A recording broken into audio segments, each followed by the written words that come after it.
ಕಳಬೇಡ, ಕೊಲಬೇಡ, ಹುಸಿಯ ನುಡಿಯಲು ಬೇಡ. ಎಂಥ ಎಂಥ ಅದ್ಭುತವಾಗಿರ್ತಕ್ಕಂಥ ವಿಚಾರ. ದೇವಲೋಕ ಅನ್ನೋದು ಮ್ಯಾಲಿಲ್ಲ, ಮರ್ತ್ಯ ಲೋಕ ನರಕ ಅನ್ನೋದು ಕೆಳಗಿಲ್ಲಪ್ಪ. ಎಲ್ಲವೂ ಕೂಡ ಇಲ್ಲೇ ಅದ ತಮ್ಮ. ಮತ್ತೊಬ್ಬರಿಗೆ ಪರೋಪಕಾರ ಪುಣ್ಯ ಮಾಡಾಕತ್ತಿದಿ ಅಂತಂದ್ರೆ ನೀ ಸ್ವರ್ಗದ ಗದಿ ಅಂತ ತಿಳ್ಕೋರು.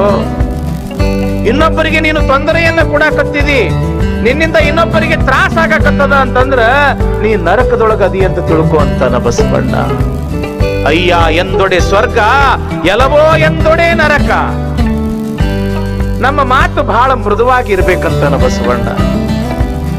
ಒಬ್ಬರ ಮನಸ್ಸಿಗೆ ನೋವಾಗುವ ಹಾಗೆ ಮಾತನಾಡಬಾರದು ಅಂತಾನ ಬಸವಣ್ಣ. ಪ್ರೀತಿಯಿಂದ ಮಾತನಾಡಬೇಕು. ಬಡವನ ಇರ್ಲಿ, ಶ್ರೀಮಂತನ ಇರ್ಲಿ, ದೊಡ್ಡವನ ಇರ್ಲಿ, ಸಣ್ಣವನ ಇರ್ಲಿ, ಪ್ರೀತಿಯಿಂದ ಮಾತಾಡಪ್ಪ. ಪ್ರೀತಿಯಿಂದ ಮಾತಾಡು. ಅದು ಮುತ್ತಿನ ಹಾರದಂಗಿರ್ಬೇಕು.